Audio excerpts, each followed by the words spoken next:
దేవునికి మహిమ చెల్లిస్తూ అవకాశాన్ని ఇచ్చినటువంటి స్థానిక సంఘ కాపరులు, దైవజనుడు మరి పాస్టర్ జగన్ పాల్ గారికి ప్రభునామాన శుభాలు తెలియచేస్తూ ఇచ్చినటువంటి ఈ మంచి సమయాన్ని బట్టి స్వదేశం నుంచి మీ అందరికీ శుభాశీస్సులు పలుకుతున్నాను. హల్లెలూయా. మరి ఆల్మోస్ట్ 9 సంవత్సరాల క్రితం మరి జగన్ పాల్ గారిని కలిసాం, కొన్ని పరిచర్యలకు వెళ్ళాం. మరి దినం దేవుని సేవకునికి దేవుడు స్వరక్తం ఇచ్చి సంపాదించిన సంఘాన్ని కాయడానికి అప్పగించిన బాధ్యత కలిగినటువంటి ఈ బెత్లెహేం మినిస్ట్రీస్ అనే సంఘంలో నిలబడే అర్హత దేవుడు ఇచ్చినందుకు దేవునికి మహిమ కలుగును గాక. నేను లోపల రాగానే నాకు దేవుడు ఇచ్చిన మాట ఏంటంటే, నేను మాట్లాడు దేవుడను. నమ్మిన వారు గట్టిగా చప్పడు కొట్టి ప్రభుత్వం.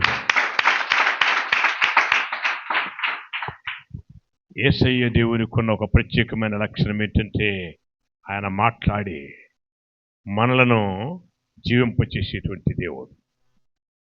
ఆయన విని ఊరుకుండే దేవుడు కాదు.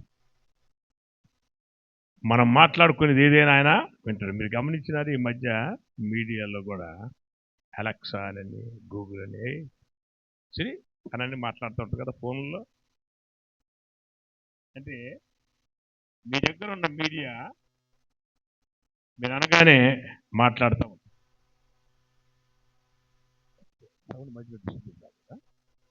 Praise God. ఒకటే అయితే మన దేవుడు మాట్లాడే దేవుడు. మనం ఏం చేస్తున్నామంటే ఫోన్తో అలెక్సా లైట్లు ఆన్ చేయి అని అంటున్నాం, లైట్లు ఆన్ చేసేస్తున్నాయి. కానీ ఆ లైట్లు తయారు చేసేటువంటి మనిషిని తయారు చేసేటువంటి దేవుడు, అంటే ఈ అలెక్సా ఎలా అయితే మనం మాట్లాడే మాటలు వింటుందో, మనల్ని తయారు చేసిన దేవుడు నిత్యము మన మాటలను గమనిస్తూ ఉంటాడు. మలాకీ గ్రంథం 3వ అధ్యాయం 16వ వచనం.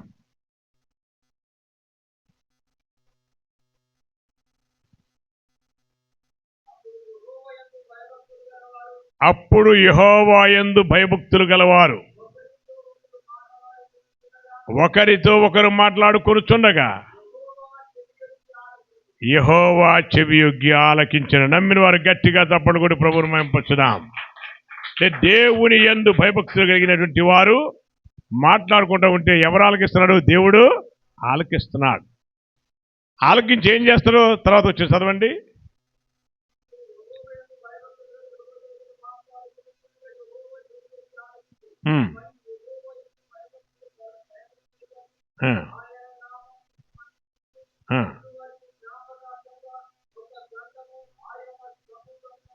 ఆయన సముఖమందు ఒక జ్ఞాపకార్థ గ్రంథం, అంటే మనం ఏది మాట్లాడుకుంటున్నామో ఆ మాట్లాడి విని ఊరుకుండే దేవుడు కాదు, విని రాసేటువంటి దేవుడు.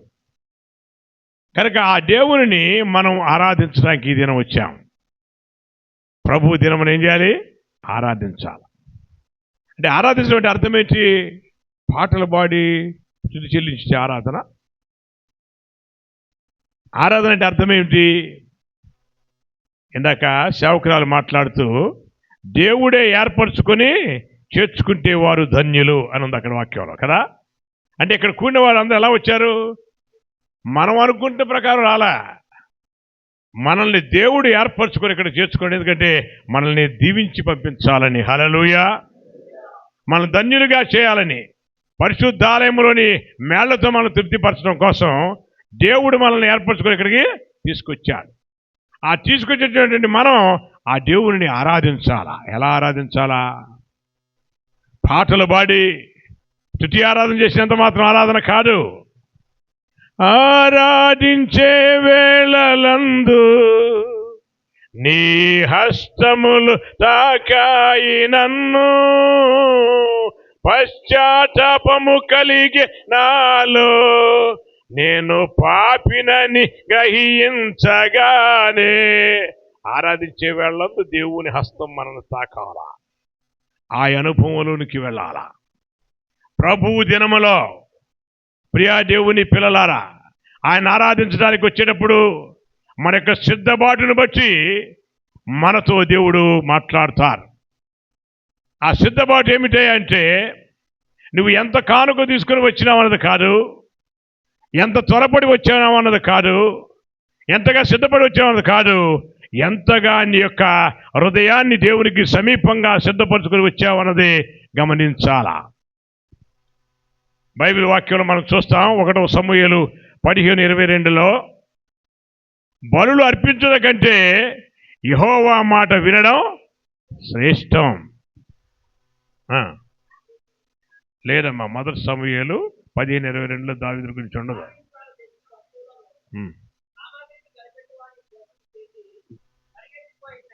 నాన్న 1 సమూయేలు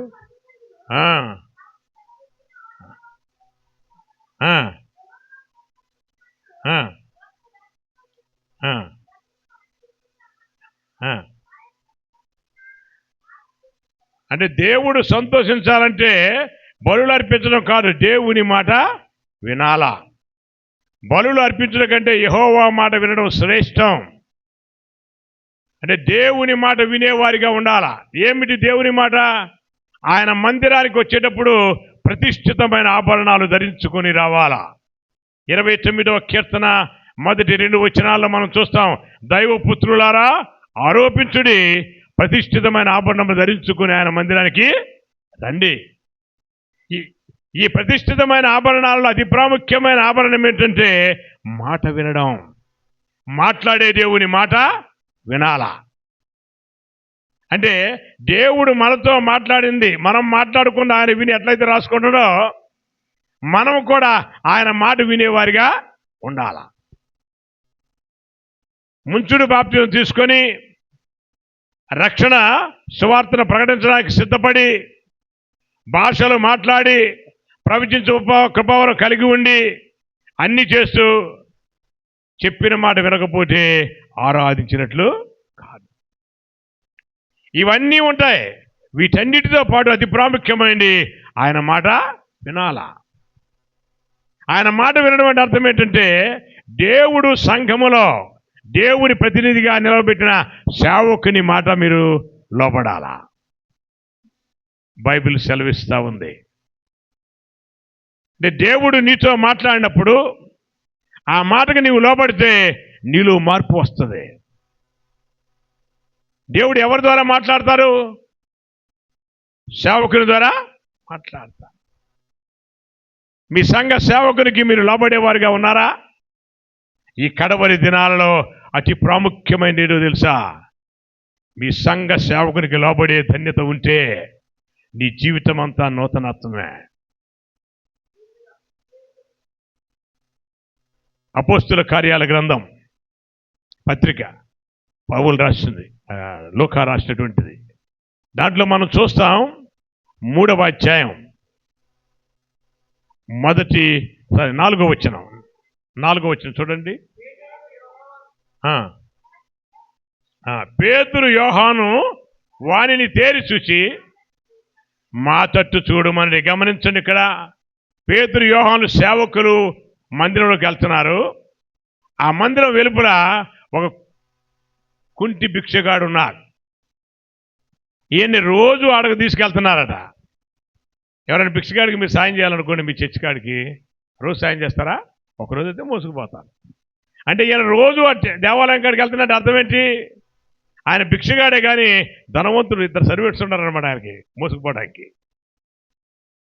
అటువంటి వ్యక్తి దేవాలయం మెట్ల కాడ కూర్చొని ఉంటే సేవకులు ఆ దేవాలయం ప్రవేశిస్తున్నప్పుడు భిక్షం అడగగానే వాళ్ళు ఏమన్నారంటే మా తట్టు చూడుమనిరి.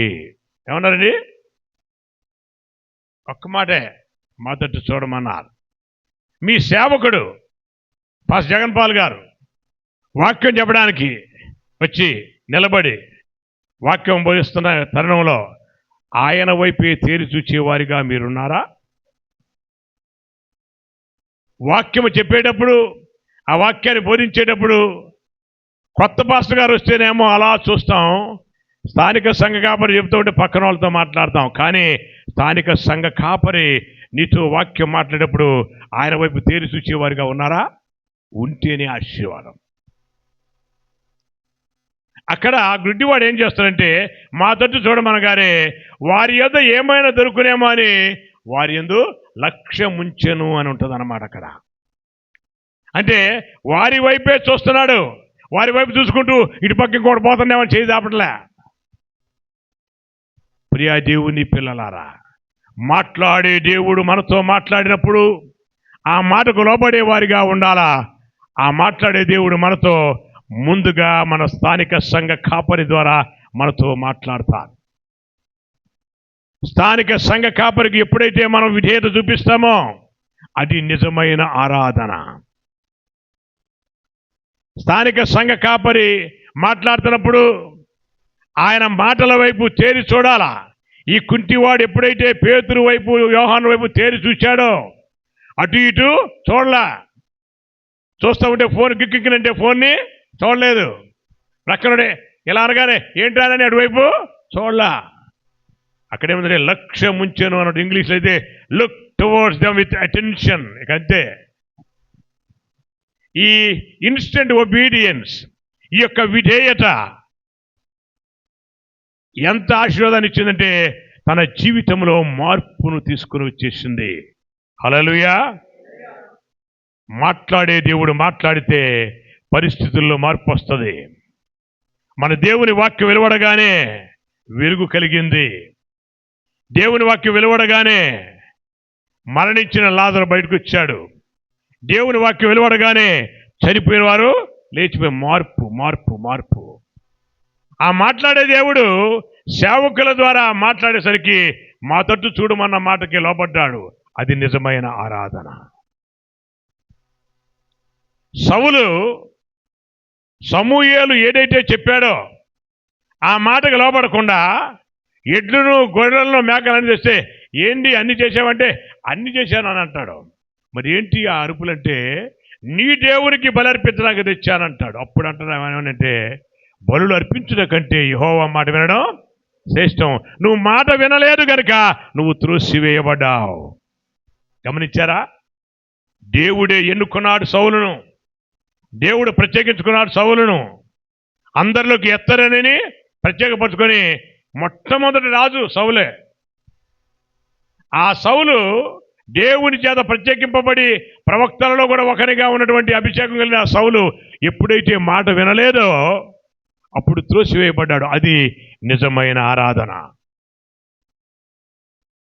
నీవు పునరుద్ధాన దినమున ఆరాధించడానికి వచ్చేటప్పుడు నీ సిద్ధపాటు ఏంటంటే నాతో అక్కడ ఎవరు నిలబడుతున్నా దేవుడు నాతో మాట్లాడుతూ ఉన్నాడనే సిద్ధపాటుతో నువ్వు వస్తే ఆ సిద్ధపాటు, ఆ విధేయత అనే ప్రతిష్ఠితమైన ఆభరణం నీ జీవితాన్ని మార్చివేస్తుంది. మాట వినటువంటి సౌలు త్రోసివేయబడ్డాడు. ఇక్కడ మాట వినిన కుంటివాడు యేసు నామములో లేవమనగానే లేచాడు. ఏమైంది? ముందు బాహ్యంగా ఉన్న కుంటితనం వెళ్ళిపోయింది. అంటే నీవు కనుక మీ సేవకుని మాటకు లోబడితే, సేవకుడి ద్వారా దేవుడు పలికేటువంటి మాటకు లోబడితే ముందుగా మీ ఆరోగ్యాలు ప్రత్యేకంగా పరిరక్షించబడతాయి. చాలామంది సంఘాల్లో మనం చూస్తూ ఉంటాం. అన్నా చాలా ప్రార్థన చేస్తున్నామన్నా, మేము కూడా చేస్తున్నాం, సేవకులు కూడా చెప్తారు మేము కూడా ప్రార్థన చేస్తున్నామన్నా, కానీ ఎందుకు అనారోగ్యం ఈ అశాంతి ఉంటుంది, ఆ సమాధానం ఉండటం లేదు, మరి ఎందుకనో దుర్బలత. కారణం ఏంటి? ఎక్కడో ఈ వాక్యానుసారంగా మనం ఉండటం వల్ల. ఆ వాక్యం ఏంటంటే దైవ సేవకునికి నీవు లోబడగానే బాహ్య రూపం మారిపోయి కుంటివాడు లేచి నిలబడ్డాడు. నిలబడగానే ఆయన మనసులోకి ఏమొచ్చింది? ఇవాళ నుంచి నేను అడుక్కోవాల్సిన పని లేదు. హల్లెలూయా. ఎంత డబ్బు ఉంటే ఏముందిరా బాబు, ఆ రోజు ఆ మెట్టుకాడు కూర్చోవాలా, ఆ దుమ్ముకాడు కూర్చోవాలా, నా బతికింతే అనుకునేటువంటి వారికి మానసిక ఆనందం వచ్చేసింది. ప్రియ దేవుని పిల్లలారా, మరి ఎందు నిమిత్తం దేవుడు మాట్లాడు కానీ మీరు మీ స్థానిక సంఘ కాపరికి విధేయత చూపించే వారిగా ఉంటే మీ జీవితం అంతా నూతనత్వమే. ఆయన మాట్లాడితే మార్పు వచ్చేస్తుంది. ఆయన మాట్లాడితే సమస్తము నూతనం అవుతాయి. మొదటిగా శరీర అనారోగ్య కుంటితనం వెళ్ళిపోయింది. రెండవది మానసికంగా ఉన్న కుంటితనం వెళ్ళిపోయింది. మూడవది రోజు గుడి వెలుపల ఉన్నాడు. ఏమైపోయింది? గుడి వెలుపల నుంచి గుడి లోపలికి ప్రవేశించాడు. హల్లెలూయా. అంటే ఆ కుంటి వాణిని దేవుడు ఏర్పరచుకున్నాడు. ఇందాక సహోదరి చెప్పారు కీర్తన 65:4 దేవుడే ఏర్పరచుకొని చేర్చుకునేవాడు ధన్యుడు. చేర్చుకొనబడాలనంటే విధేయత ఉండాల. చేర్చుకొనబడినటువంటి వాడు దేవుని ప్రతిష్ఠితను కలిగి ఉండాల. ఎప్పుడైతే ఆయన పేతురు యోహానులకు మాటకు లోబడ్డాడో ఆయనకు వచ్చిన ఆశీర్వాదం ఏంటంటే స్టేటస్ మారిపోయింది. నీ ఉద్యోగాలలో, నీ పనులలో కష్టము, ఇరుకు, ఇబ్బంది ఉందనుకుంటున్నావేమో, మీ సేవకుని మాటకు లోపడండి. సేవకుని ద్వారా దేవుడు మాట్లాడేటువంటి మాటకి మీరు లోపడండి. మీ స్టేటస్ మారిపోద్ది. 4వ ఆశీర్వాదం ఏమైపోయింది? అందరు సంఘంలో ఉండాలి. అందరూ అంటున్నారు, ఈడేనా ఆ పెట్టున్నాడు? అబ్బా, ఆయన సాక్షిగా నిలబడ్డాడు. ప్రియా దేవుని సంఘమా, దేవుడు ఈ మధ్యాహ్న కాల సమయం బెత్లెహేం మినిస్ట్రీగా పిలువబడుతూ ఉన్నావు. బెత్లెహేం అనగా రొట్టెల గోదాం, సమృద్ధి కలిగినటువంటి స్థలమని. అటువంటి పరిచర్యలో ఉన్నటువంటి నీవు నీ వ్యక్తిగత జీవితంలో, నీ కుటుంబ జీవితంలో, నీ సంఘ జీవితంలో, సహవాస జీవితంలో సమృద్ధి ఉండాలా, ఆరోగ్యం ఉండాలా, ఐశ్వర్యం ఉండాలా, ఘనత ఉండాలా, నెమ్మది ఉండాలంటే నీవు నీ కాపరికి లోపడాలా. అది నిజమైన ఆరాధన. నువ్వు ఫుల్ పాటలు పాడుకుంటూ, స్తుతించుకుంటూ, భాషలతో మాట్లాడుకుంటూ అన్ని చేసి ఏందోరా ఈ పాస్టర్ వాళ్ళకి ఏం తోచదండి, పొద్దాక గంట సేపు 2 గంటలు చేస్తూ ఉంటాడు అని అనుకున్నావు అనుకో, నీ ఆశీర్వాదం నువ్వు పొందుకోలేవు. అంటే ప్రభు జనమున దేవుని సన్నిధికి వచ్చేటప్పుడు ప్రతిష్ఠితమైన ఆభరణములు ధరించి రావాల. ఈ ప్రతిష్ఠితమైన ఆభరణాల్లో అతి ప్రాముఖ్యమైన ఏంటంటే విధేయత. విజయ్తో ఎప్పుడైతే నువ్వు సిద్ధపడి వస్తావో, ఆరాధించే తరుణంలో నువ్వు ఆ పాట పాడుతూ ఉంటేనే నీ మనసులో పశ్చాత్తాపం కలుగుద్ది. నువ్వు ఎక్కడ సరి చేసుకోవాలనో, ఎక్కడ నువ్వు సిద్ధపడాలనో, ఎక్కడ నీవు దేవునికి ఇష్టంగా మారాలనో ఆ మార్పు వస్తుంది. అది దేవుడు కోరుకుంటూ ఉన్నాడు. ఇది మొదటిది. రెండవది, పునరుద్ధాన దినమున ఆరాధించేటప్పుడు ఆత్మవశులుగా ఉండాలా. ఎలా ఉండాలి? ప్రకటన గ్రంథం 1:11 అనుకుంటాను, చూడండి ఒకసారి.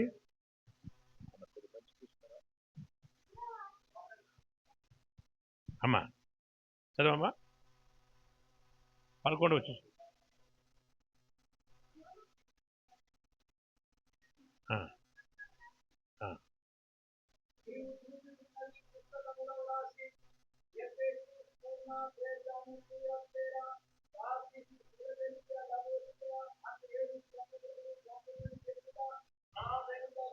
దాని ముందు వచ్చిన చదవండి ఒకసారి.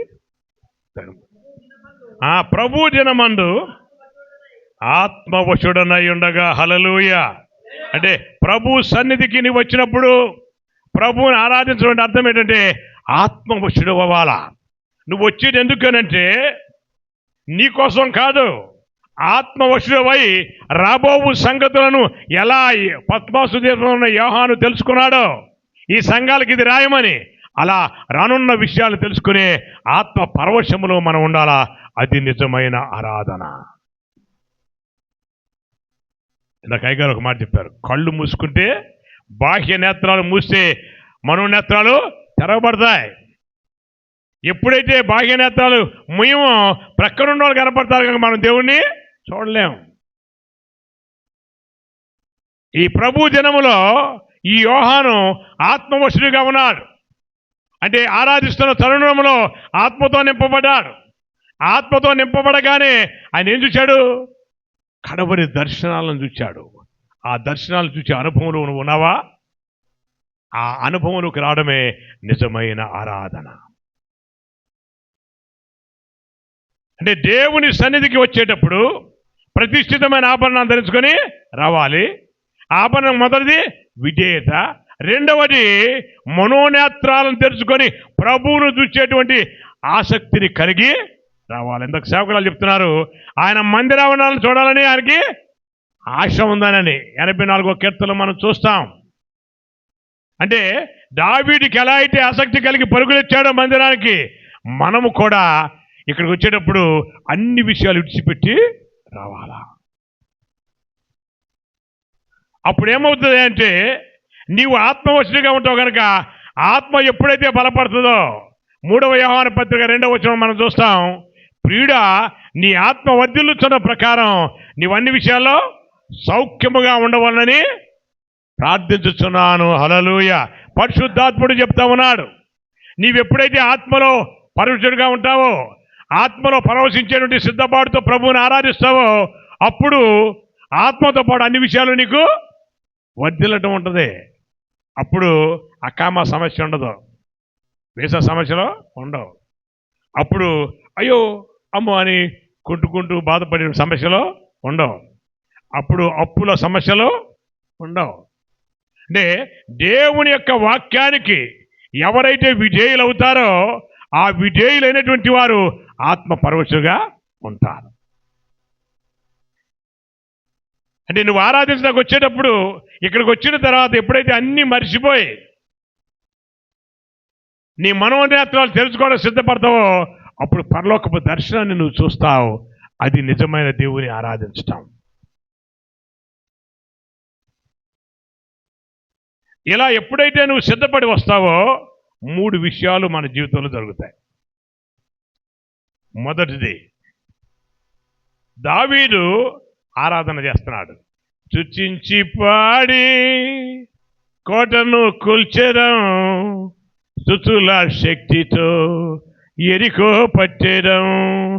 స్తుతించి పాడి కోటను కూల్చెదం, స్తుతుల శక్తితో ఎరికో పట్టెదం. స్తుతించిన సాతాను పారిపోతాడు, కొనికితే తిరిగి వస్తాడు.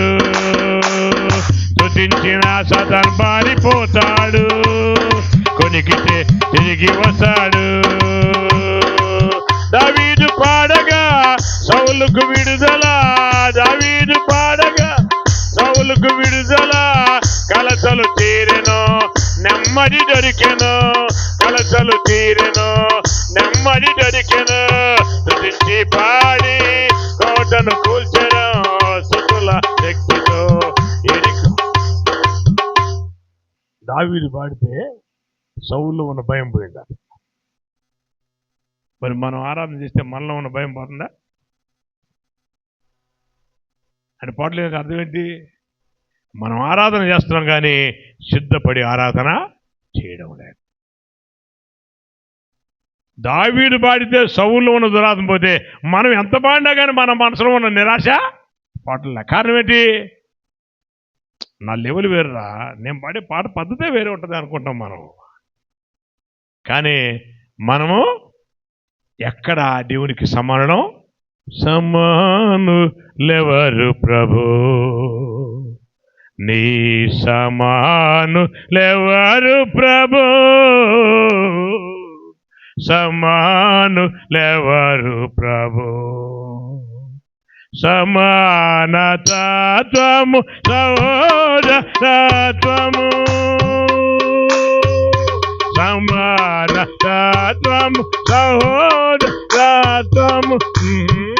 సముగాను మాకు తెలుపని సమాను ఎవరు ప్రభు. ఆ దేవుడుకి సమానుడు ఎవరు లేరు. కూడా కారణం ఏంటంటే ఆయన అందరినీ సమానంగా చూడాలనుకున్నాడు. మనము వచ్చేటప్పుడు మన సంఘములో ఉన్న వారందరూ దేవుడు స్వరక్తమిచ్చి సంపాదించిన సంఘాన్ని కాయటానికి ఏర్పరచుకున్నటువంటి పాస్టర్ జగన్ పాల్ యొక్క సహవాసంలో ఉన్న మనమందరం ఒకే కుటుంబం అనే ఆలోచనతో రావడం నిజమైన ఆరాధన. అప్పుడు నువ్వు ఆరాధన చేస్తే నీలో ఉన్న దురాత్మ కాదు, అవతల ఉన్న దురాత్మ వెళ్ళిపోద్ది. కనుక ఆరాధన చేసినప్పుడు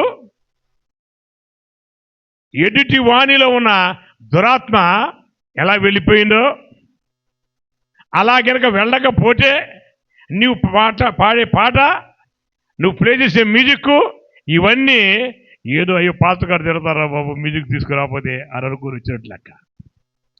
ఈ కడవరి దినాలలో దేవుడు కోరుకునేది ఏంటంటే పర్ఫెక్ట్ బ్రైడ్, అంటే స్వచ్ఛమైనటువంటి పెళ్లి కుమార్తెగా సంఘం ఉండాలని కోరుకుంటున్నారు. నమ్మిన వారు గట్టిగా తప్పుడు కూడా ప్రభువును మహిమపరచుదాం.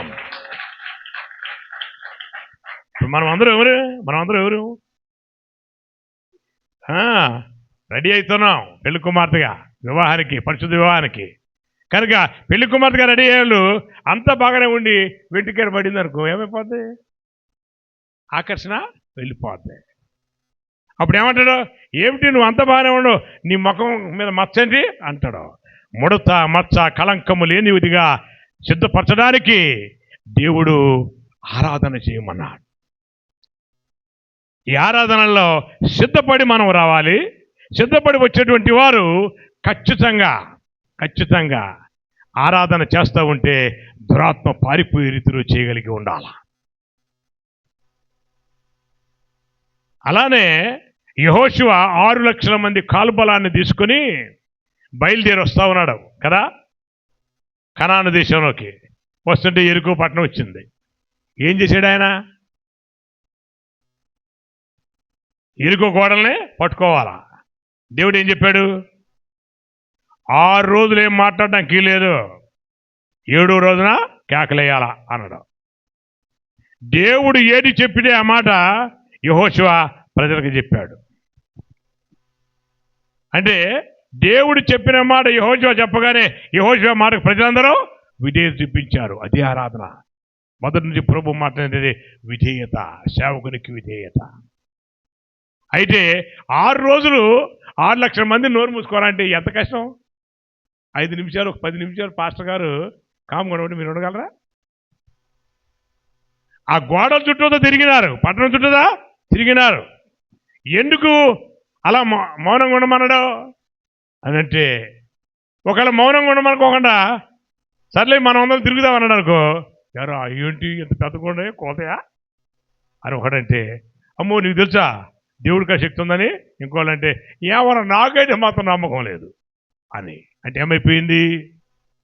ఎప్పుడైతే దేవుడు చెప్పిన మాట ప్రకారం వీళ్ళు విధేయత చూపించుకోకుండా మౌనంగా ఉండలేదనుకోండి, వాళ్ళ మాటల ద్వారా ఏకత్వం రాదు. ప్రియా దేవుని బిడ్డలారా, ఆరాధన చేసేటప్పుడు ఏకత్వం చాలా ప్రాముఖ్యం. ఏక మనస్సు ఉండాలా. వీళ్ళందరూ 6 రోజులు ఏక మనసు అయిపోయింది. ఏమైపోయింది? నోరు మూసుకొని తిరిగినారు. 7వ రోజులు అరవమనేసరికి ఏమైపోయింది? అప్పుడు దాకా కాము కూర్చున్నటువంటి వాళ్ళు అరవండనేసరికి అమ్మయ్య బిగబట్టుకుని ఊపినంత ఒక్కసారి ఆర్భాటంతో కేకలు వేశారు. హల్లెలూయా. ఆర్భాటంతో ఎప్పుడైతే కేకలు వేశారో ఏమైపోయింది? శత్రువు గవిని వాళ్ళు స్వాధీనం చేసుకున్నారు. ఆరాధన అంటే అర్థం ఏంటంటే శత్రువు గవిని మనం స్వాధీనం చేసుకోవాలా. నమ్మిన వారు గట్టిగా తప్పుడు కూడా ప్రభువుని మహిమపరచుదాం. ఆరాధన అంటే పోయాండి అనటం కాదు. ఆరాధన ఇక్కడ చేస్తూ ఉంటే నీ ప్రార్థన శక్తి ద్వారా, నీ స్థితిలోని శక్తి ద్వారా, నీ ఆరాధనలోని ప్రభావం ద్వారా శత్రువు లయపరచబడి దాన్ని నువ్వు స్వాధీనం చేసుకోవాలా. Conquering the enemy. వీళ్ళు ఏం చేశారు? శత్రువుల గవిని స్వాధీనం చేసుకున్నారు. ఇశ్రాయేలీయులు 6 లక్షల మంది కాల్బలంతో, అంటే 6 లక్షల మంది కాల్బలంతో అంటే మంచి సైనికులు ఉండేవాళ్ళు 6 లక్షల మంది. ఇక మొత్తం కలిసి ఎంతమంది ఉండరు? కుటుంబానికి 4 వేసుకున్నారు అనుకో 25 లక్షల మంది అనమాట. 25 లక్షల మంది 6 రోజులు మాట్లాడుకొని ఉండమనంటే నోరు మూసుకొని కూర్చొని 7 రోజులు కేకలేసరికి ఆ ప్రభావానికి గోడలని బేటలు వారిపోయి ఆరాధన చేస్తుంటే పాపం అనే గోడ, ఎరుకు అనగా పాపం అనే గోడలు కూలిపోయినాయి. నువ్వు ఆరాధన చేస్తుంటే నీలో ఉన్న పాపం అనే కోపం కూలిపోతుందా? బైబిల్ ఏమంటుందంటే కోపడు కానీ పాపము చేయకుడే. మీ పేరేంటి? ఫిలిప్ అంటే నాకు నచ్చలేదు అనుకో. నచ్చకపోతే ఆయన గురించి మనసులో ఒక ఫీలింగ్ పెట్టుకుంటున్నాను. ఈ ఫీలింగ్ పెట్టుకోవడం అనేటువంటిది పాపం. నచ్చపోతే తిట్టొచ్చు, తిట్టుకోకుండా లోపల పెట్టుకుంటూ చూసా అది పాపం. ఈ పాపం వల్ల వచ్చేతం మరణం. అంటే నువ్వు స్తుతిస్తూ ఉంటే ఈ లోపల ఉన్న కోపం వెళ్ళిపోవాలా. అలా చేయకపోతే ఆదివారం నాడు నువ్వు వచ్చి చేసే ఆరాధన ఏదో నీ అవసరాలను బట్టి, ఆచారాలను బట్టి, అలవాటుని బట్టి వచ్చింది, కానీ దేవుని మహిమను పొందుకోవడానికి కాదు. వీళ్ళందరూ ఎప్పుడైతే ఆర్భాటంతో కేకలు వేసినారో ఎరికో గోడలు కూలిపోయాయి, పాపం అనే గోడలు కూలిపోయాయి. ఇక్కడ కూడా ఉన్నారు ఒక 12 మంది. ప్రైజ్ లార్డ్ బ్రదర్ బాగున్నారా అంటారు, లోపల మాత్రం ఇచ్చారు అప్పుడు అనుకునేవాళ్ళు. అంటే క్రీస్తు బిడ్డలు వీడు వాడని ఉండదు, క్రీస్తు బిడ్డలకి మనము అని ఉంటుంది. హల్లెలూయా. బెత్లెహేము పరిచర్యలో ఉన్నటువంటి నీవు, బెత్లెహేము ఎప్పుడతా నీవు స్వల్ప గ్రామమైనను సర్వలోక రక్షకుడు నీ దగ్గర నుంచి వస్తానని చెప్పబడినటువంటి ప్రత్యేకమైన పేరు కలిగినటువంటి పరిస్థితిలో ఉన్నావు. నీ మనసు ఆ యేసుప్రభు యొక్క మనసు లేకపోతే నీ ఆరాధన కాదే కాదు. ఎప్పుడైతే అట్లా ఆరాధిస్తావో అప్పుడేమవుతుంటే నీ మనసులో ఏ కలవరం ఉండదు కనుక నీవు నూతన సృష్టిగా చేయబడతావు. దావీదు పాడితేనేమో, స్తుతిస్తేనేమో సౌలుకున్న దురాత్మ వెళ్ళిపోయింది. ఇశ్రాయేలీయులందరూ స్తుతిస్తే పాపమైన గోడలు పగిలిపోయినాయి. పౌలు శీలలు స్తుతిస్తూ ఉన్నారు. పౌలు శీలను బంధించి చెరసాలలో వేసిన, పౌలు శీలను బంధించి చెరసాల పాటలతో ప్రార్థించగా చెరసాల బ్రద్దలాయే, పాటలతో ప్రార్థించగా చెరసాల. వాళ్ళిద్దరు పాటలతో పాడితే చెరసాల బద్దలైంది. మనం పాటలు పాడితే మన హృదయం బద్దలవుతుందా?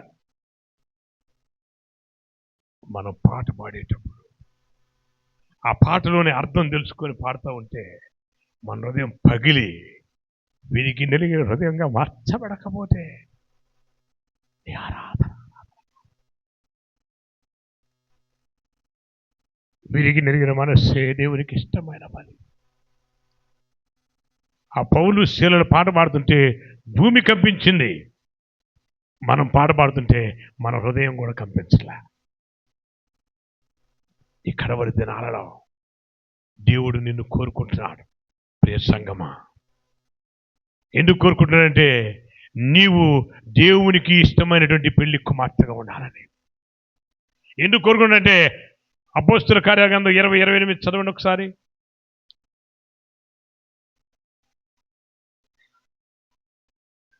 దేవుడు తన స్వరక్తమిచ్చి సంపాదించిన సంఘమును కాయుటకు పరిశుద్ధాత్మ మిమ్మును దేని యందు అధ్యక్షులుగా ఉంచెను, ఆ యావత్తు మందను గూర్చి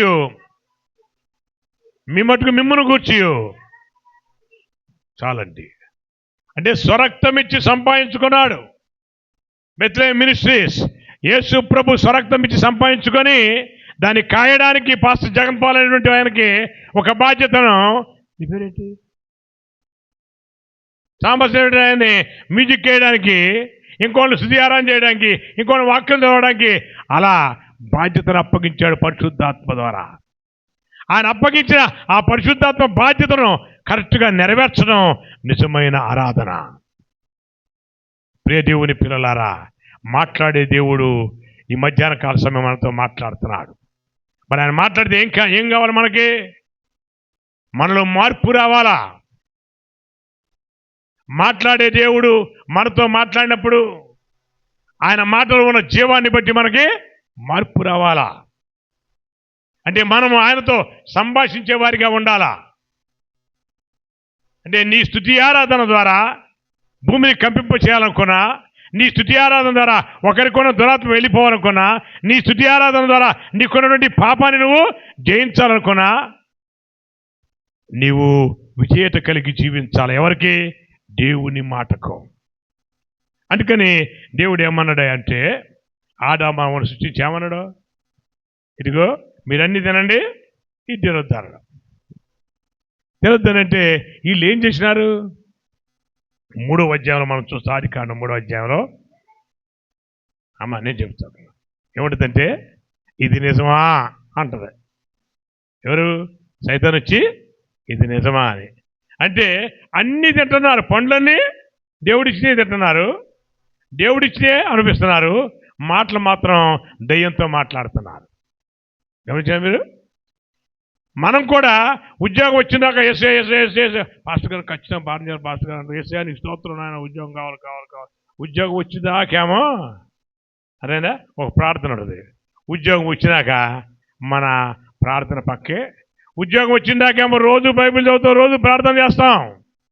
ఉద్యోగం వచ్చినాక ఫోన్ చూస్తాం. ఏమైపోయింది?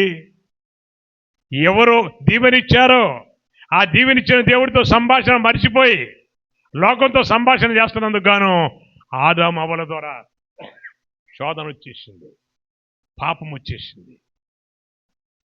అంటే నీ జీవితంలో నువ్వు పర్ఫెక్ట్ బ్రైడ్గా, అంటే స్వచ్ఛమైనటువంటి పెళ్లి కుమార్తెగా రాకడ కొరకు సిద్ధపడాలని నీకు ఆశ ఉంటే, నీ సంఘములో నూతన దీవెన కావాలని నీకు ఆశ ఉంటే, నువ్వు దేవునితో సంభాషించేవాడిగా ఉండాలా. అందుకని సేవకులు మాట్లాడుతూ వాక్యం చదవాలా. ఎంతమంది చదువుతున్న వాక్యం రోజు? ఒక్కళ్ళు ఇచ్చారా, ఇద్దరు ఇచ్చారు? ఎంతసేపు చదువుతున్నారు? ఎంత చదువుతున్నారు? 3 చదువుతున్నారు. ఫోన్ ఎంతసేపు చూస్తున్నావు? ఫోన్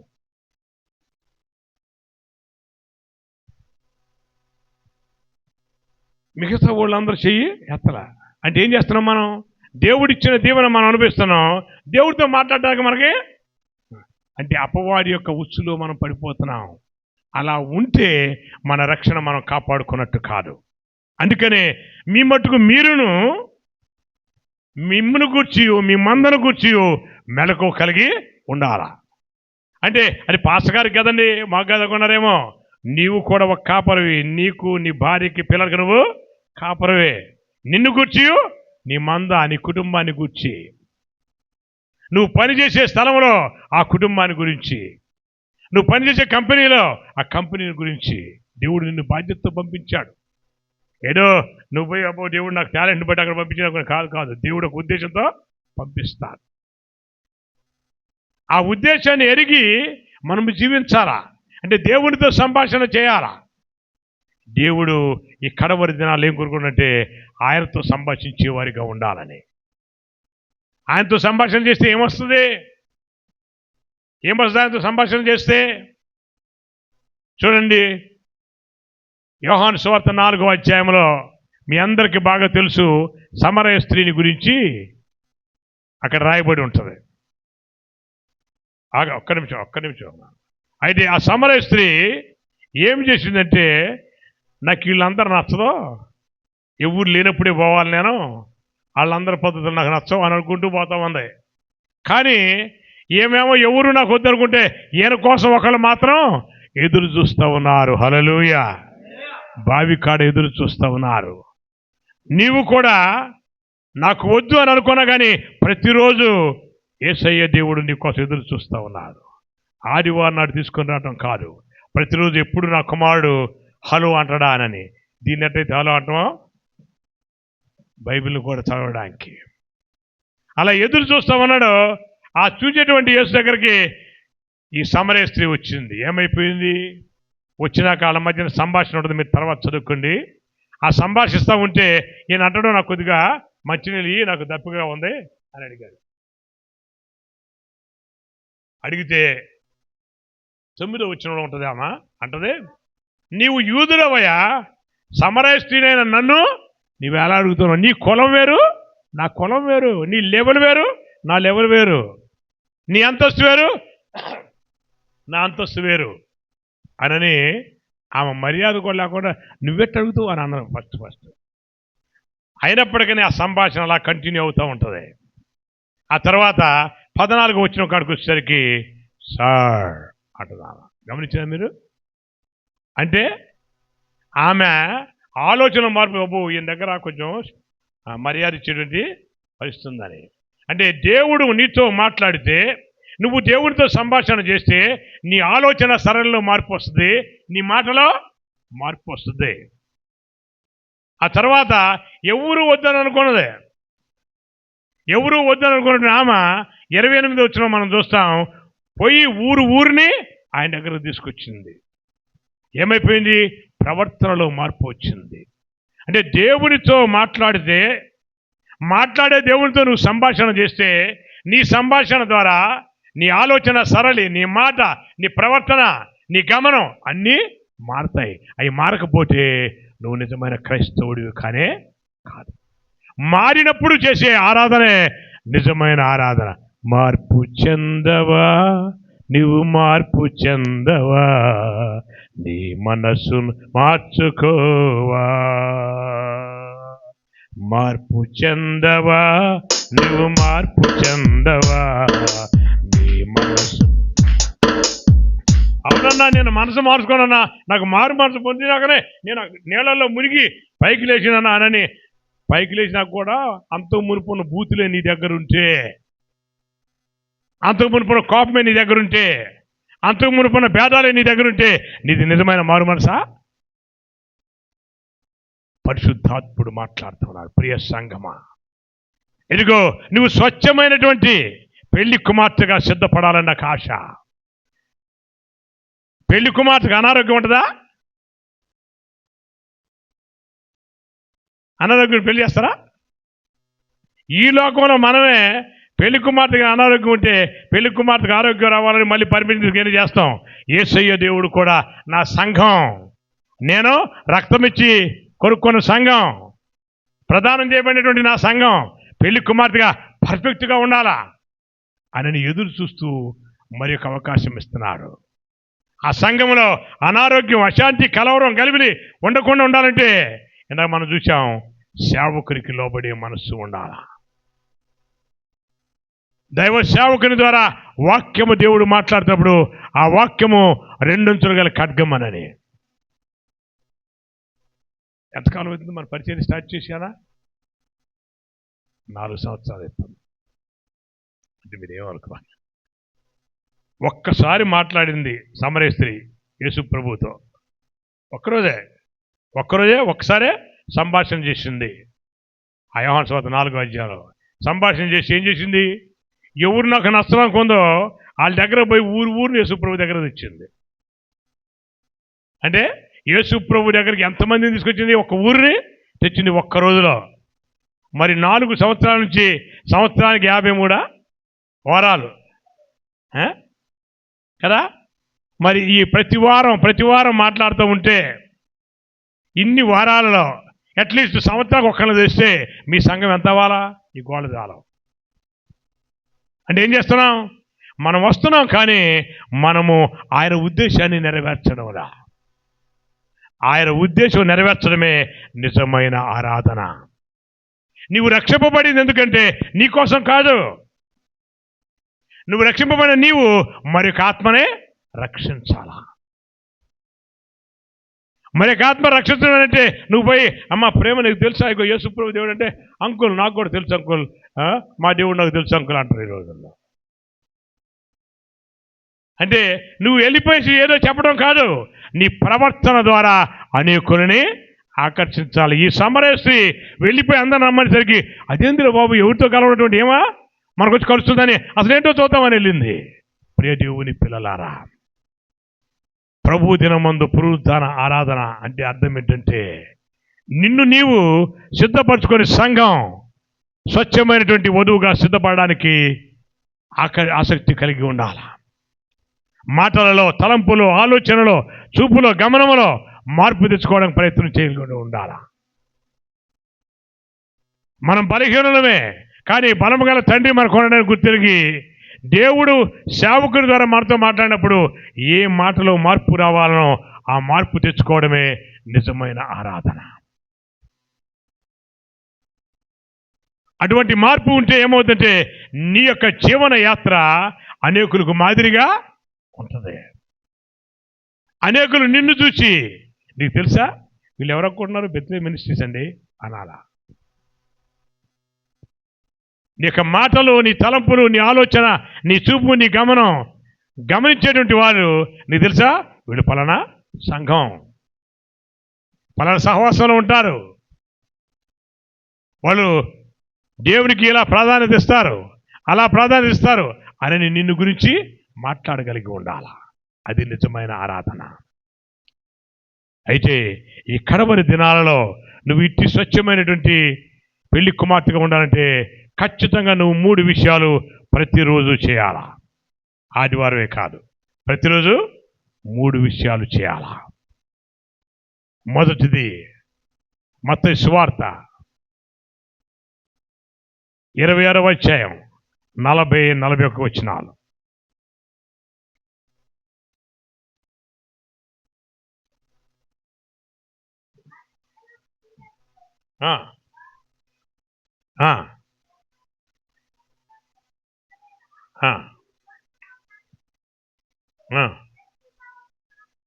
చాలండి, చూసారా?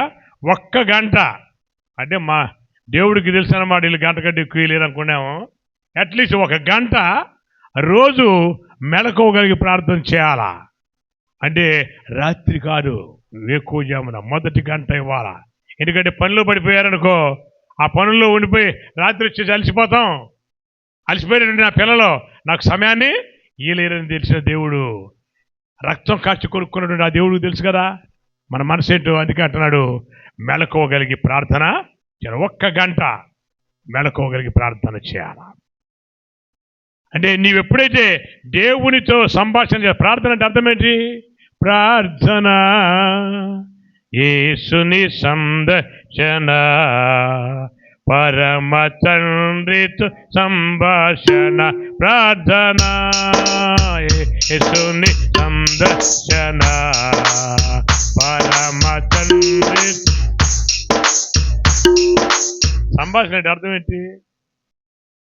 నేను చెప్పిందల్లా నువ్వు వింటాం కాదు, ఇద్దరం కలిసి మాట్లాడుకోవడం సంభాషణ. ఓన్లీ మనం చెప్పేదే విజ్ఞాపన. అంటే వేకువజామున నువ్వు ప్రార్థన చేసేప్పుడు ఏం చేయాలి? నువ్వు వాక్యము చదివి వాక్య ప్రకారం నువ్వు ప్రార్థన చేస్తే నీ ప్రార్థన అయిపోయేసరికి నువ్వు జవాబు చూస్తావు. అది సంభాషణ. అంటే నీవు అట్లీస్ట్ 1 గంట నాతో సంభాషణ చేయి, నీ కోసం రక్తం కార్చి కొనుక్కున్నాను నేను అంటున్నాడు దేవుడు. సిద్ధంగా ఉన్నావా? నువ్వు దేవునితో సంభాషణ చేస్తే ఏమవుతుంది నీకు? దేవునితో ఎప్పుడైతే సంభాషణ చేస్తావో నువ్వు ఏది చెప్తే దేవుడు చేస్తాడు. నువ్వు సంభాషణ చేయడం ద్వారా నీకు దేవునికి క్లోజ్నెస్ వచ్చేస్తుంది. ఇప్పుడు ఇద్దరు ఫ్రెండ్స్ మాట్లాడుకుంటున్నారు, ఫస్ట్ డే హలో అన్నారు, 2 రోజులు హాయ్ అన్నారు, 3 రోజులు మాట్లాడుకుంటే క్లోజ్ ఫ్రెండ్స్ అయిపోతారు. ఎప్పుడైతే నీవు వాక్యం చదివి ప్రార్థన చేస్తావు అంటే దేవునికి ఆ వాక్యానుసారంగా, ప్రభా ఇగో ఇరుకులో విషయాలతో కలుగు చేస్తున్నావు కదా, నాకు ఇరుకుంది నాయన, ఈ సిచ్యువేషన్ నువ్వు సహాయం చేయి అని నువ్వు మాట్లాడతావో అది సంభాషణ, అది నిజమైన ప్రార్థన. ఎప్పుడైతే అలా చేస్తావో నీ ప్రార్థన అయిపోయేసరికి నీకు జవాబు వస్తుంది. సిద్ధంగా ఉన్నావా? ఎప్పుడైతే నీవు ప్రార్థిస్తూ ఉండగానే నీకు జవాబు వచ్చిందో నీకు కలవరం కలిపి ఉండదు కనుక నీ మనసు ఆనందంగా ఉంటుంది. నీవు వివాహానికి సిద్ధపడతావు, పెళ్లి కుమారుని కలుసుకోవడానికి. అంటే ఏం చేస్తున్నావు? వాక్యం చదువుతున్నావు, వాక్యం చదివి ప్రార్థన చేస్తున్నావు. ప్రార్థన చేస్తూ ఉండగానే అంటే వాక్యానుసారంగా దేవునితో మాట్లాడుతుండగానే నీకు జవాబు వచ్చింది. ఆ జవాబు ద్వారా స్తుతి చెల్లిస్తున్నావు. ఏం చేస్తున్నావు? 1 గంట సేపు ఈ 3 పనులు చేయడానికి ప్రయత్నం చేయండి. మత్తయి సువార్త 26:40-41 ప్రకారమేమో శోధనలో ఉండకుండా మెలకువగలిగి ప్రార్థన చేయాలి. రెండవది 50వ కీర్తన 23 వచ్చిన ప్రకారం స్తుతియాగం అర్పించాలా, స్తుతిస్తూ ఉండాలా. ఏది ఏమైనా దేవానికి స్తోత్రం అని స్తుతిస్తూ ఉండగా మార్గం క్లియర్ అయిపోతుంది. అయితే ఈ రెంటికి ముందు ఏం చేయాలి? దేవుని యొక్క వాక్యానుసారంగా మిమ్మల్ని మీరు బలపరుచుకోవాలా. 119వ కీర్తన మనం చూస్తాం, నీ ధర్మశాస్త్రం నుండి నేను ఆశ్చర్యకరమైన సంగతులు చూసినట్లు నా మనోనేత్రాలు తెరువుము తండ్రి అంటాడు దావీదు. మనం కూడా అలా తెరువు తండ్రి, మనోనేత్రాలు తెరువు తండ్రి ఎప్పుడైతే వాక్యం చూద్దామో ఆ వాక్యమే శరీరధారి అయి కృపాసత్య సంపూర్ణంగా మన మధ్యకు వచ్చింది. హల్లెలూయా. ఇప్పుడు ఒక ప్రశ్న మీకు, యేసుప్రభు అంటే ఎంతవరకు ఇష్టం? యేసుప్రభు అంటే ఎంతవరకు ఇష్టం? నేనేం అడగలేపా, ఇష్టం ఉందా లేదా?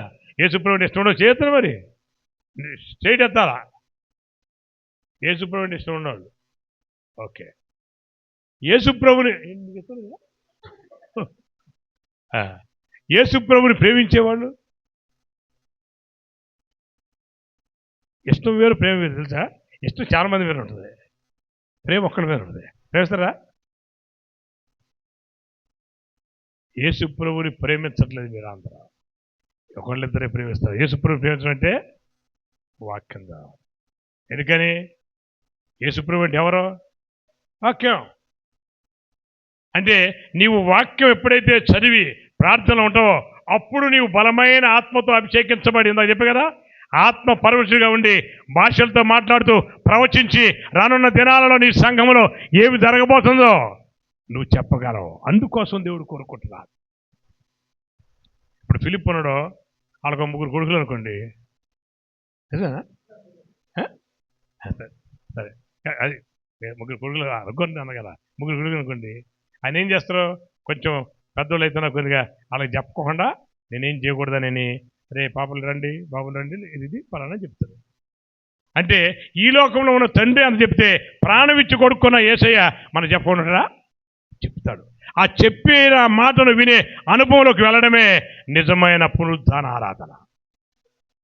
అంటే వాక్యములో ఉన్న గూఢార్థాన్ని గ్రహించగలిగి ఆ వాక్యానుసారంగా నీ శరీరమును నరగగొట్టుకొని ఆత్మను బలపరుచుకోవడం నిజమైన ఆరాధన.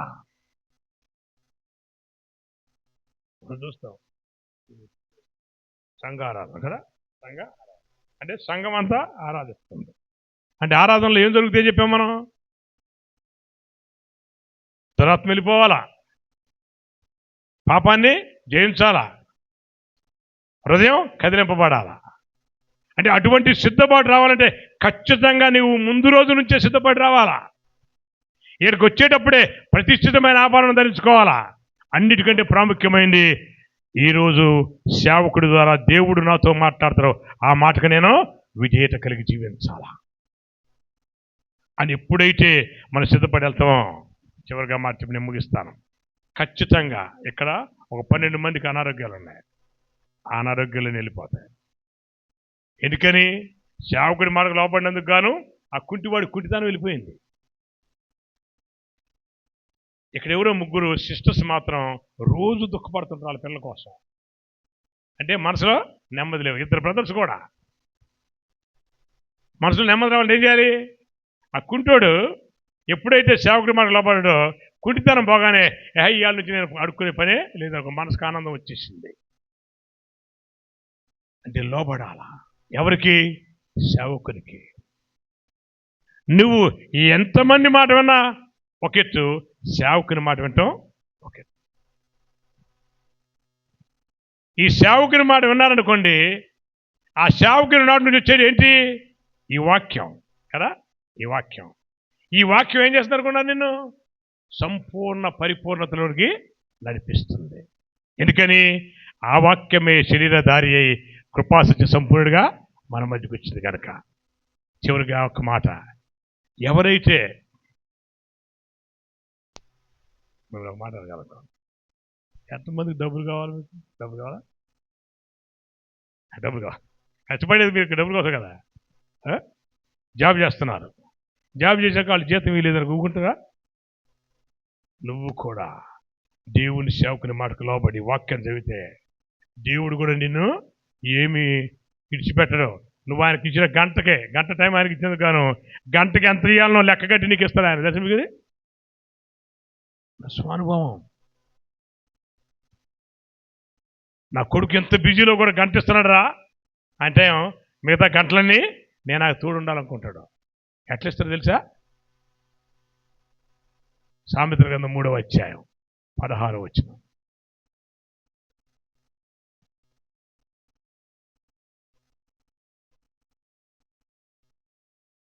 దాని కుడి చేతిలో దీర్ఘాయుష్ను,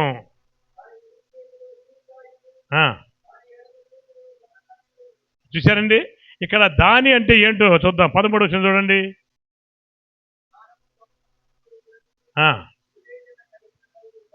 గమనించారా ప్రియ దేవుని పిల్లలారా? అంటే జ్ఞానమును నువ్వు సంపాదించితే, జ్ఞానము కుడి చేతిలో దీర్ఘాయుషు, జ్ఞానం ఎడమ చేతిలో ధనకర్తలు ఉన్నాయి. ఆ జ్ఞానం అనగా వాక్యం, యెహోవా యందు భయభక్తులు కలిగినట జ్ఞానమునకు మూలం. నువ్వెప్పుడైతే వాక్యానుసారంగా నిన్ను సిద్ధపరచుకుంటావో నీకు దీర్ఘాయుషు అంటే అర్థం ఏంటి? ఆరోగ్యం అని.